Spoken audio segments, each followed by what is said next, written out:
অসমৰ শিক্ষক শিক্ষয়িত্ৰী বিদ্যালয়ৰ প্ৰধান শিক্ষক আৰু শিক্ষা বিভাগৰ সৈতে জড়িত সকলোৰে বাবে এইটো এটা অতি গুৰুত্বপূৰ্ণ আপডেট। গুণোৎসৱ 2027ৰ ফেজ ৱাইজ শিডিউল প্ৰকাশ কৰা হৈছে।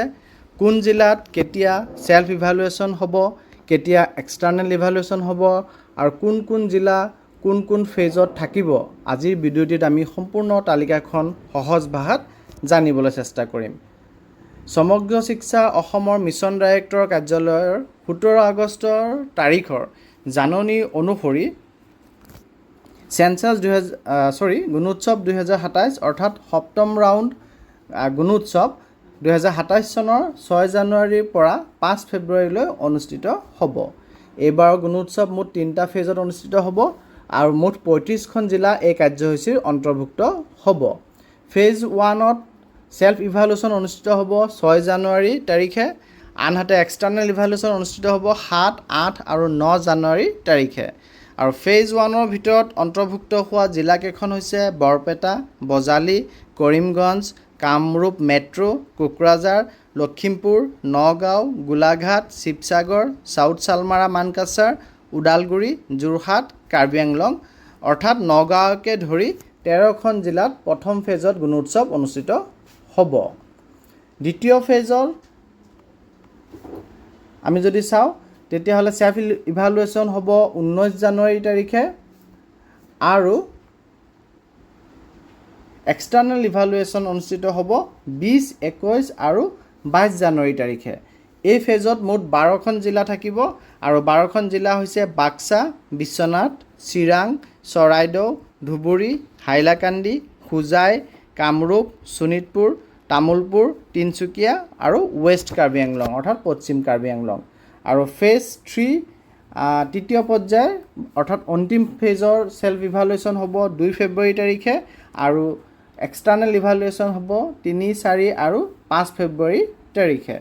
আৰু এই ফেজত মুঠ 10খন জিলা থাকিব আৰু জিলাসমূহ হৈছে বঙাইগাঁও, ধেমাজি, দৰং, ডিব্ৰুগড়, গোৱালপাৰা, কাছাৰ, নলবাৰী, মৰিগাঁও, ডিমা হাছাও আৰু মাজুলী অৰ্থাৎ মুঠতে 35খন জিলা।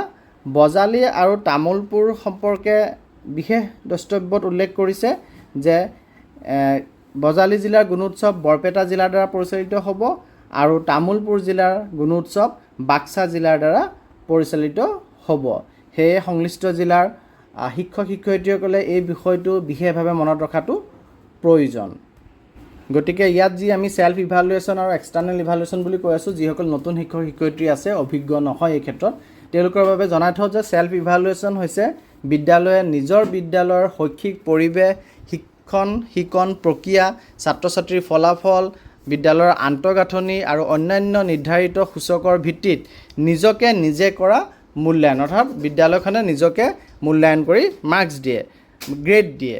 আৰু ইয়াৰ পিছত নিৰ্ধাৰিত তাৰিখত এক্সটাৰ্নেল ইভালুৱেশ্যন অনুষ্ঠিত হয়, য'ত এক্সটাৰ্নেল ইভালুৱেটৰগৰাকীয়ে বিদ্যালয়ৰ বিভিন্ন দিশ পৰীক্ষা কৰে আৰু সেয়ে সেল্ফ ইভালুৱেশ্যনৰ তাৰিখটো শিক্ষক বিদ্যালয় কৰ্তৃপক্ষৰ বাবে অত্যন্ত গুৰুত্বপূৰ্ণ হয়। আৰু আমাৰ শিক্ষকসকলে 2027ৰ প্ৰস্তুতিৰ বাবে কি কৰিব লাগিব, বিদ্যালয়ৰ সকলো প্ৰাসংগিক তথ্য পাতি ৰেজিষ্টাৰসমূহ আপ টু ডেট কৰি ৰাখিব লাগিব, ছাত্ৰ ছাত্ৰীৰ একাডেমিক ৰেকৰ্ড পৰীক্ষা কৰিব লাগিব, বিভিন্ন ৰেজিষ্টাৰ আৰু ৰেকৰ্ড সঠিকভাৱে সংৰক্ষণ কৰিব লাগিব, বিদ্যালয়ৰ ইনফ্ৰাষ্ট্ৰাকচাৰ আৰু লাৰ্ণিং এনভাইৰনমেণ্ট সঠিক কৰিব চেষ্টা কৰিব লাগিব, বিভাগীয় পৰ্টেলত প্ৰয়োজনীয় তথ্যসমূহ সময়মতে আপডেট কৰিব লাগিব আৰু সেল্ফ ইভালুৱেশ্যনৰ বাবে বিদ্যালয়খন আগতীয়াকৈ প্ৰস্তুত হ'ব লাগিব। একেবাৰে শেষত যদি ক'ব যাওঁ তেতিয়াহ'লে 6 জানুৱাৰী 2027 ফাৰ্ষ্ট ফেজৰ সেল্ফ ইভালুৱেশ্যন, 19 জানুৱাৰী ছেকেণ্ড ফেজৰ সেল্ফ ইভালুৱেশ্যন আৰু 2 ফেব্ৰুৱাৰী থাৰ্ড ফেজৰ সেল্ফ ইভালুৱেশ্যন। আৰু এক্সটাৰ্নেল ইভালুৱেশ্যন ফাৰ্ষ্ট ফেজৰ বাবে 7, 8, 9 জানুৱাৰী, ছেকেণ্ড ফেজৰ বাবে 20, 21, 22 জানুৱাৰী আৰু থাৰ্ড ফেজৰ বাবে 3, 4, 5 ফেব্ৰুৱাৰী। আৰু মুঠতে 35খন জিলাত গুণোৎসৱ 2027 অনুষ্ঠিত হ'ব। আপুনি কোনখন জিলাৰ কমেণ্ট বক্সত আপোনাৰ জিলাৰ নাম লিখি জনাওক। ভিডিঅ'টি আপোনাৰ শিক্ষক বন্ধু বান্ধৱীৰ সৈতে শ্বেয়াৰ কৰক যাতে সকলোৱে নিজৰ জিলাৰ গুণোৎসৱৰ তাৰিখটো আগতীয়াকৈ জানিব পাৰে। এনেধৰণৰ শিক্ষা বিভাগৰ গুৰুত্বপূৰ্ণ আপডেটসমূহ পাবলৈ teacher corner YouTube channel subscribe কৰক বা ফেচবুক চেনেল হ'লে ফ'ল' কৰক আৰু বেল আইকনটো প্ৰেছ কৰিবলৈ নাপাহৰিব। ধন্যবাদ। জয় হিন্দ।